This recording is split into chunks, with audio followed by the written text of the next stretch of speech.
Hello అందరూ, చాలా మంది మీరు న్యూ ఇయర్ రెజల్యూషన్స్, కొంతమంది అంటే 50% మంది కొన్ని రెజల్యూషన్స్ తీసుకుంటారు. ఇంకా 50% మంది అయితే ఫుల్ మనం ఎట్లా సెలబ్రేట్ చేసుకున్నామా, ఎట్లా ఎంజాయ్ చేసినామా, ఏ యాత్రలకు పోయినామా, ఏ గుడికి పోయినామా, ఇదే ఆలోచిస్తూ ఉంటారు. అది కాదు. ఏంటి అంటే ఎవ్వరు కూడా పుట్టుకతో ధనవంతులు ఉండరు. నేను 2024లో చాలా మంది నాతో మాట్లాడే వాళ్ళు అస్సలు పైసలు లేవు, ఏం బిజినెస్ అయితే లేదు, బిజినెస్ అంతా లో ఉంది, చచ్చిపోవాలనిపిస్తుంది, చాలా మంది దగ్గర అప్పులు చేసినా అంటారు. అప్పులు చేసే దమ్ము ఉన్నప్పుడు అప్పులు కూడా తీర్చాలి. అర్థమవుతుందా? సో మీరు ఒక ఫీల్డ్లో లో అయిపోయారు, ఒక ఫీల్డ్లో కంప్లీట్ మీకు ఏమంటారు లాస్ వచ్చేసింది, అయితే అట్లా అని చెప్పి అక్కడే స్టక్ అవ్వద్దు.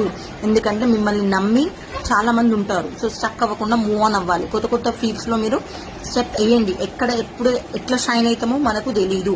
అంతేగాని ఖాళీ కూర్చొని ఒక బంగారం మూట పడుతుందేమో, బంగారు అదేమంటారు ఒక డబ్బుల మూట పడుతుందేమో, బంగారు కుప్ప పడుతుందేమో, ఇలాంటివి కాదు. సో ప్రయత్నిస్తూనే ఉండండి, ఆ దేవుడు మీకు తోడుంటాడు.